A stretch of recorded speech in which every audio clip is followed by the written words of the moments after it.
a look-see.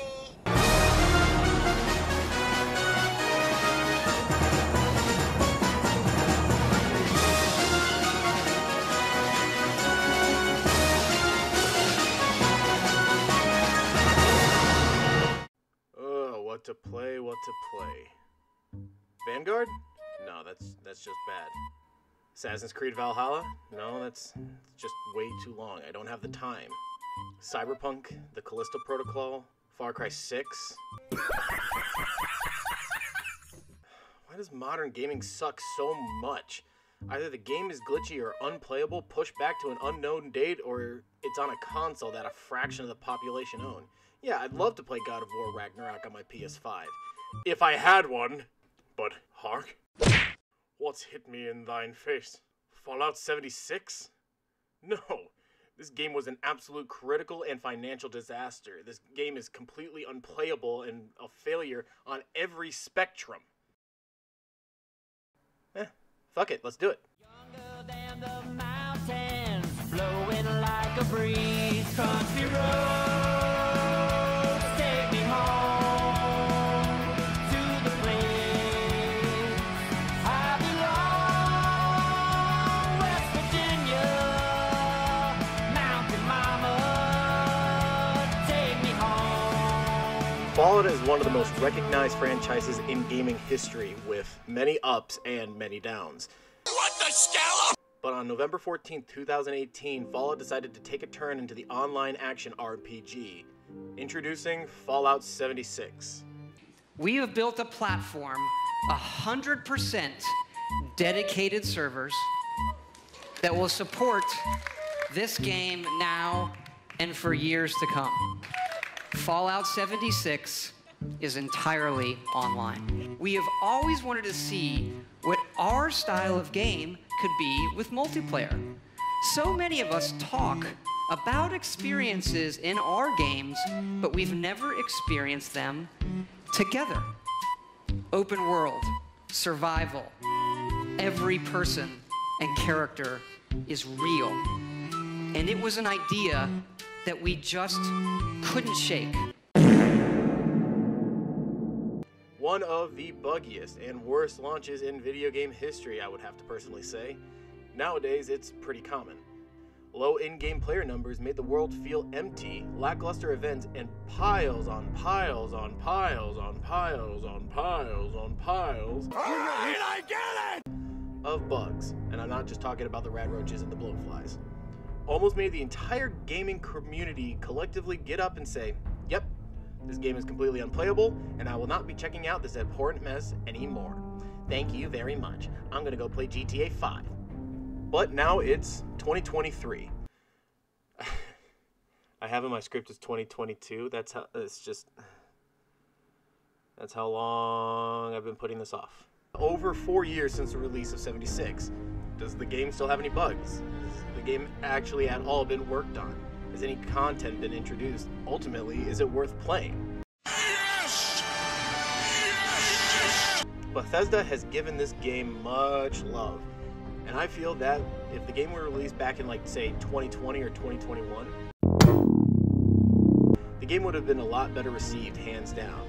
But the past is the past, and there's no more we can do, and I'm rambling, and yada yada blah blah blah. But I want to take you guys through the road of the updates to see whether or not Fallout 76 has redeemed itself from its absolutely bullshit launch.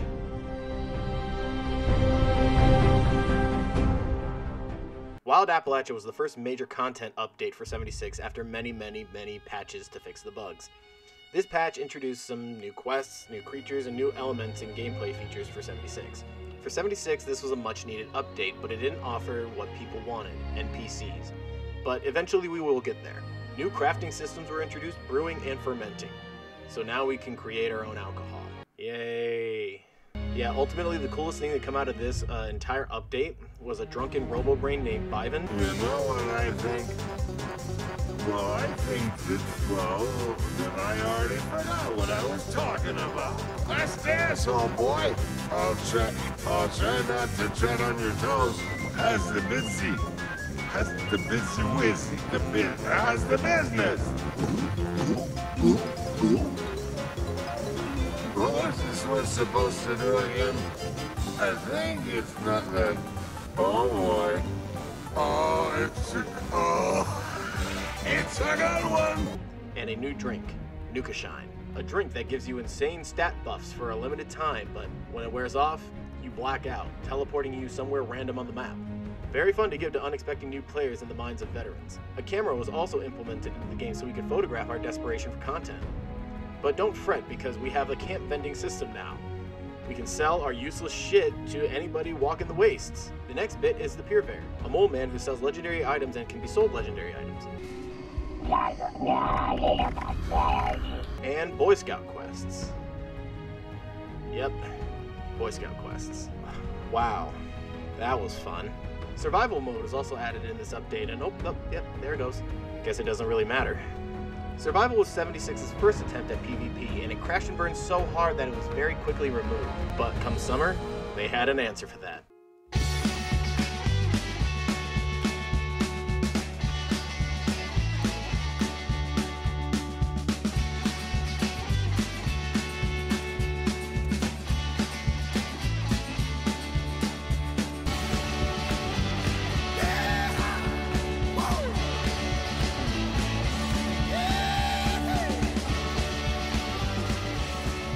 Battle Royale, baby, oh yeah!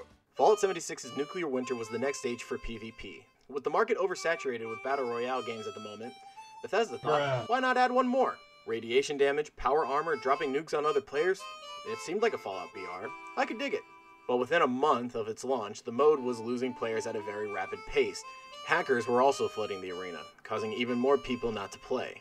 So what are you gonna do, Papa Bethesda?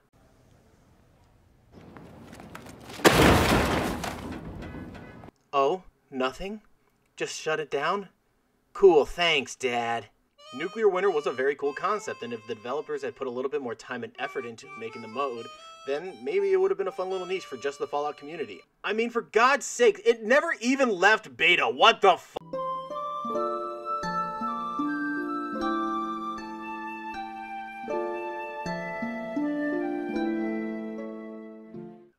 Okay, time for the moment we've all been waiting for. It's time for Wasteland. Hey, what's this? What the fuck is this? Where the hell do you think you're going? You get your ass back here and you explain yourself. Okay, so this one's rough. So this is the update that most people were tuning out of 76, a subscription service that offered little to no decent incentives. A private world with up to 8 of your other friends can play, assuming that you had 8 friends that had Fallout 76. The NCR Ranger armor from Fallout New Vegas, a couple of unique remotes, and a mini camp system with a scrap box. Not really something screaming $13 a month. Like, what the fuck? I remember when this dropped, I couldn't even justify this as a fan. Like, oh my god. Now, as time has gone forward, Fallout First can now be semi-justified if you are a hardcore Fallout fan, or maybe a content creator. No, I'm not getting it. New things are given out to Fallout First members all the time on the scoreboard, which I'll get to later. Now offer special items for people with Fallout First. Essentially, it's now Fortnite Crew. But this was not Wastelander, the large update to get everyone back into 76. They pushed it, giving us this and said, oh yeah, our dwindling player base would love to give us more money to a subscription service that we haven't cleverly thought out. God, let's hope that 2020 is a better year for content. January, nothing. February, nothing. March, nothing. Alright, it was a good run, I guess. That was the end of 76. Wish I could have... Wait. Do you hear that? Bring it with me. You got to walk when the wind says walk. You got to run when the gun says hide. You got nothing and no one to turn to now. And 76 reasons to die. We go 1 step, 2 step, guns to the sky. Pocket those caps and wipe that knife. 3 step, 4 step, never ask why. 76 reasons to die. Oh man, here we go. This is the update to give 76 a breath of life it needed. An absolute overhaul of the actual game, which isn't saying much seeing what the game was before, but more like stabilization and content inclusion. The first major inclusion was, obviously, NPCs are finally here. Let's go! The unique world of Appalachia finally feels inhabited, and it gives you a reason to go out and explore. Exiting the vault will begin one of two major quest lines now. The Wayward, a group of settlers settling just outside of the forest. They have a cowbot. Comforting moo. Exhalation of air through nostrils. I like it. The other quest line has you meeting the two new major factions of Appalachia, the Settlers of the Foundation and the Raiders from the Crater. And,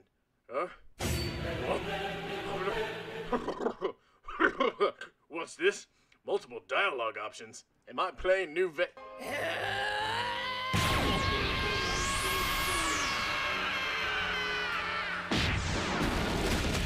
I am definitely not playing New Vegas. But the different speech checks from different skills are a nice inclusion. The new settlements are very unique. Setting up in an old campground and a crashed satellite gives these previously unused locations more importance in life. Speaking of life, what the fuck is that? Ah, yes. Introducing the Wendigo Colossus. A new overworld and nuke boss. With 3 heads walking on elongated forearms, this creepy fuck can also scare the living shit out of you. Literally. You turn and you run like a bitch.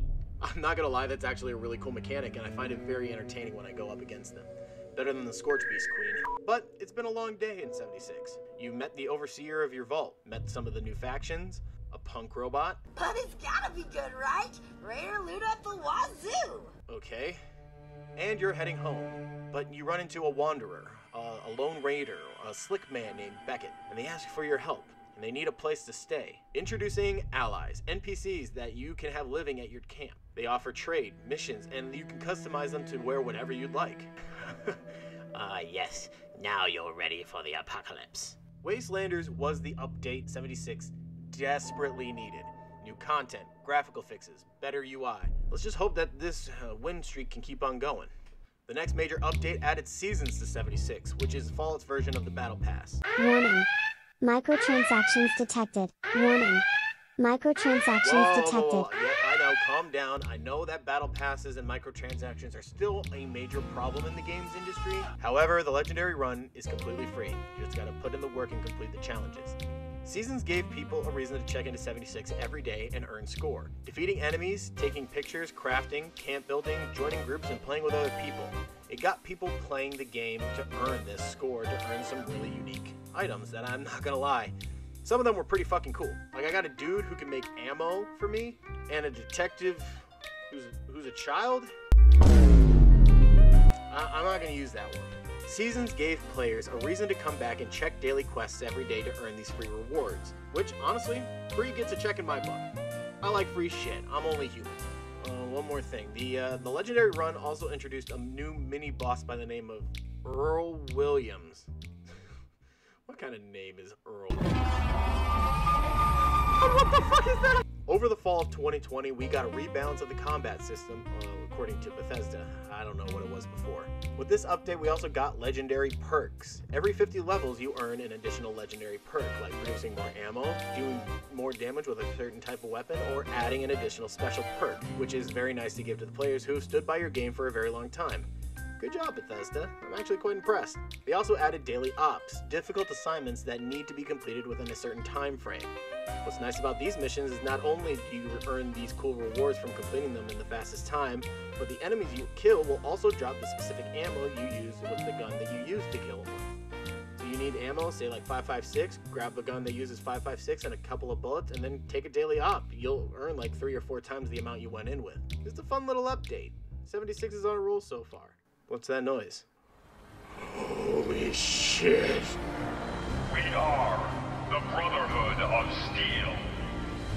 Oh shit, it's the Brotherhood. The Brotherhood's here. Ad Victorium, you motherfuckers. We get the first half of the Brotherhood of Steel quest line. A new updated POI, new weapons, armor, the works. Becoming a member of the Appalachian chapter of the Brotherhood was so cool. The Steel Dawn update also introduced shelters, buildable underground bunkers that you can have personalized like a camp, for those players who want a little bit more aligned in secret base. Hey, you wanna see my bunker? 76 2020 was an amazing year for the game, adding NPCs, new creatures, updated POIs, fully voiced quest lines, skill checks like New Vegas. Not like New Vegas. Daily ops, legendary perks, the Brotherhood, shelters, oh my god! 76 listened to the players and actually gave them what they wanted. Sure, it took them 2 whole years, but hey, we got there. I sure hope 2021 will also give the game a lot of love it deserves. It's not gonna get the love it deserves, is it? January, nothing. February, nothing. March, nothing. Come on, April. You were good to me last year. Give me something good. Special loadouts. What the hell is even that? I've looked into the rest of the updates, and needless to say, they kept pushing back the conclusion of the Brotherhood of Steel quest line, Steel Reign. When did we get it? July, 8 months after the introduction. Some players were upset, which I can understand. I would be blue ball too by that point. Months and months and months of just bug fixes. These updates are getting long. Let's wrap this up. 2021, not as good as 2020 for content. After you take away the bread, cheese, lettuce, tomatoes, and mayonnaise, what have you got? A fax machine.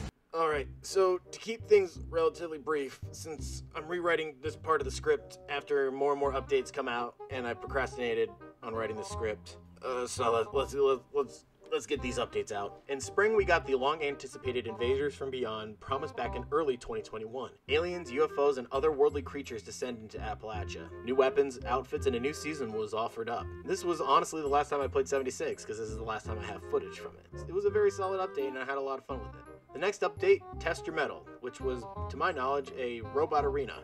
Cool. Okay, on to the next one. Then there was The Pit, sending us back into the smog-filled city of Pittsburgh from Fallout 3. Way before the events of Fallout 3. I haven't played that storyline, and I actually haven't played Fallout 3. But I'm gonna get there, and I'll have a review for it eventually. In the latest update, Nuka World on Tour, which is Nuka World on Tour. Seems to be a carnival-based event and a new overworld boss to boot. Oh my god, look at that thing. I'm gonna have to check this out. You know what? I am gonna check this out. I'm gonna check it out right now. I think I convinced myself to play some 76, by god.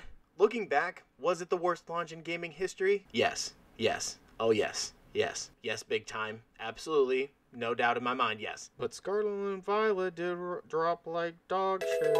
But I feel that any new player willing to give this game a shot is going to have a lot of fun. The game has received lots of love and care, a la Sea of Thieves and No Man's Sky, and the fans are keeping the game alive and improving it for the better. There are many games that deserve to be forgotten, but I don't believe 76 should be one of them. Sure, let it be an example of overambition, greed, failed promises, deceit, but also let it be an example of doing better and rising again. Now, if you'll excuse me, there's a wild Appalachia to go and explore.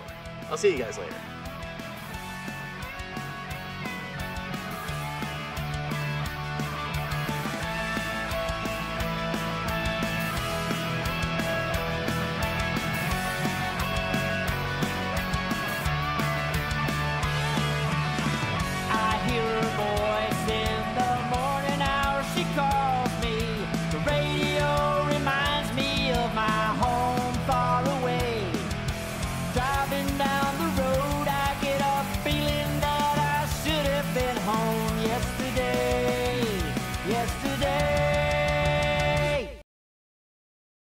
God damn it, Bethesda.